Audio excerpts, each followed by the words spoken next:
The elegant design of the Equilibar flow control valve uses a frictionless diaphragm as the only moving part. This diaphragm replaces the rising stem of a traditional globe valve design. Pressurized gas is applied to the pilot port to push the diaphragm into a closed position.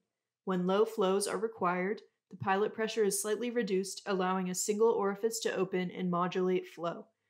When higher flows are required, pilot pressure is further reduced, allowing additional flow paths through multiple orifices as the diaphragm lifts. The Equilibar flow control valve requires a closed control loop. A flow meter must be used to measure the system flow rate. The flow meter signal is used to provide feedback to a PID loop. The PID loop drives an electronic pressure regulator which adjusts the pilot pressure on the dome of the Equilibar valve. To learn more, visit equilibar.com and choose Flow Control under our Products dropdown.